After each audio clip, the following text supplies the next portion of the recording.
I tell you what, we're working on some pretty cool stuff. I think you guys are going to enjoy it. Hang on for the ride.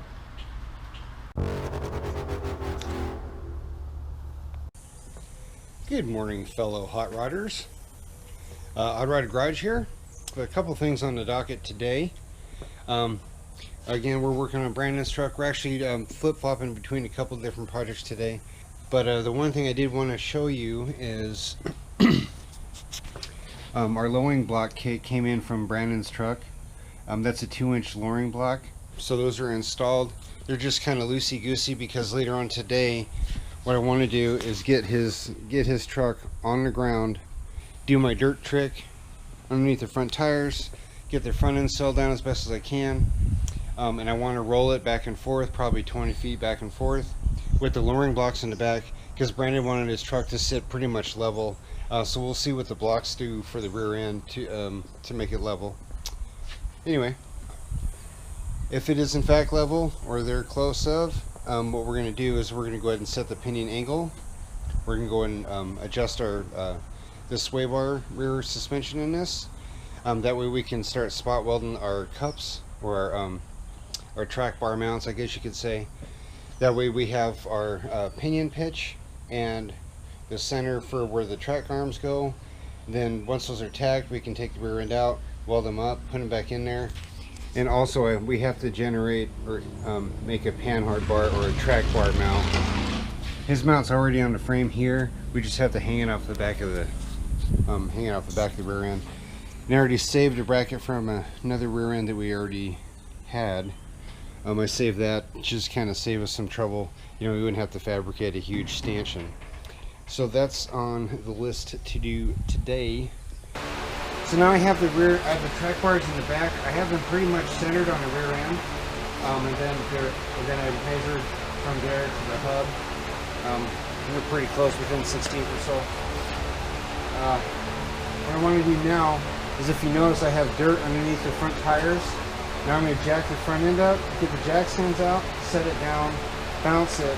I'll probably push it all the way past the camera here, and then back in, you know, roll it around a little bit, turn the wheels. So I try to get that front end to settle as much as possible. And remember too, when you're doing this stuff, new bushings and whatnot, just keep them loose. You know, I mean, they don't have to be tight, and they don't have to, you know, just make sure you put the nut on there and the washer and all that. But don't tighten them down, because when you're doing all this stuff, it can kind of be a little erroneous if you have them tight. So right now they're loose. Okay, we're gonna jack it up, set it down on the dirt. Squish, squish, squish, bounce, bounce, bounce, and we'll see what we got for ride height. If it's good, then after the truck's back and forth, we'll check it. If it's good, then we'll push the truck back forward. I'll use a welder and I'll tack. I'll set my pinion angle. I'll show you doing that. I'll spot weld my brackets that actually go to the housing. I'll spot weld them, and then I probably won't weld them quite yet, because like I said, we have to figure out a panhard bar, or actually a track bar, I guess you could say, and just see what that wants to look like. And anyway, off to a good start. So hang on.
Okay.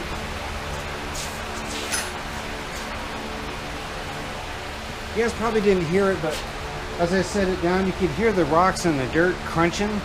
And the reason why you do that is to let the front end, because the front end as it goes down, it wants to try to go wider. So you kind of try to anticipate that, and it's really about the only way to find where your right head is going to be, you know, within reason. Now granted, the front end after driving it or so should probably settle down maybe another inch or something like that. Anyway, this is about the only way you can figure out ride height. Unless you're doing air ride, then it's... Anyway. So, straighten the wheels out. Back and forthies, and then we'll check it. So hang on.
Take Mr.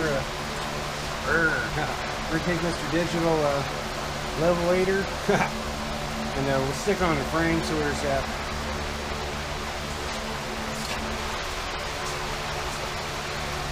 Okay. It's pretty good shooting. That truck is within the back end of it's up maybe a degree-ish. Just under a degree. So, I think what I'll do is I'll probably set my pinion angle. You guys can come with me and watch me do that. But I think I'll probably stop. I'll cinch the rear end down where it's at. Me personally, I don't think he should go much lower because he still has room now for his headers and exhaust and stuff like that. Yeah. Anyway. So, what are we going to do now? So now... yeah, let's go ahead and set our pinion angle, and then we'll do something different. Okay guys, so I'm going to back off the U-bolts just a little bit. That way I can roll that pinion up. The engine's currently sitting at about 4.5, 5-ish, something like that. So we're going to try to mimic the same back here for the pinion angle. And then, yeah, be pretty neato. Pretty neato.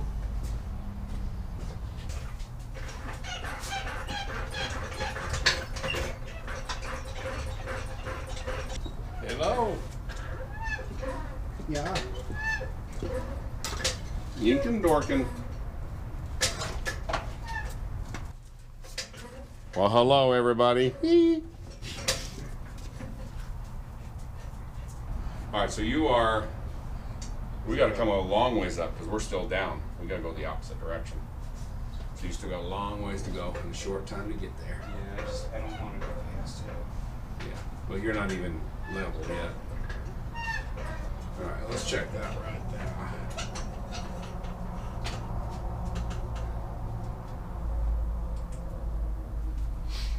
That's at 0.3. So you're almost level, so go more. And we're wanting to go to 4 degrees, right? Yeah. We're at 2.3. That's 2.6. Hold up. Alright, let off. Alright, is that off totally? That is at 4.2 degrees, 4.1 degrees. That's about as good as we can expect, isn't it? Too much sleep at lunchtime. Stand up and fall down.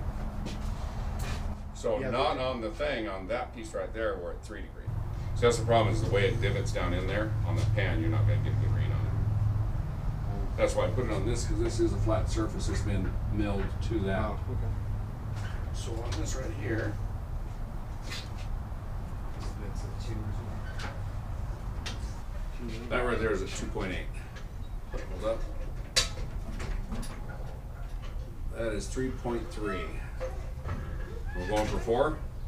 I say 5.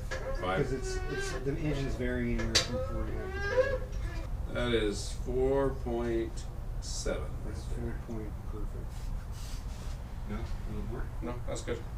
If you're within 2 degrees of each other, you're fine anyway. So, So we need to check our measurements side to side, yep. and we need to tack. All right, so we just adjusted the pinion angle on this. We got it within a degree of the angle of the shaft, the crankshaft and the shaft coming out of the transmission. We equal those angles, and then we offset them so that we will not get a harmonic vibration out of it.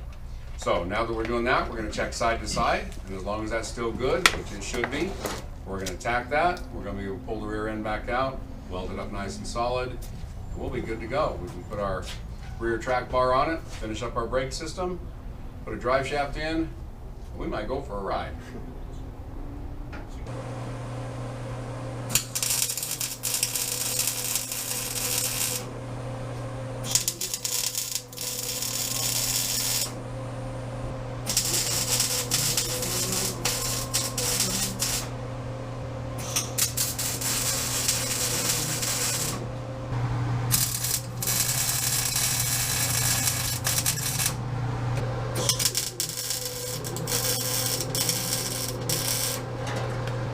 How does that look, Tommy? Looks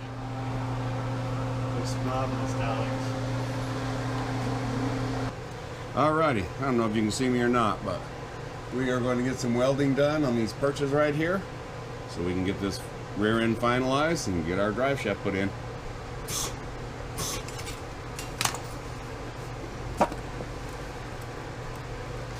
Always helps if you put your ground on.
Man, oh man, that welder is fighting me every inch of the way.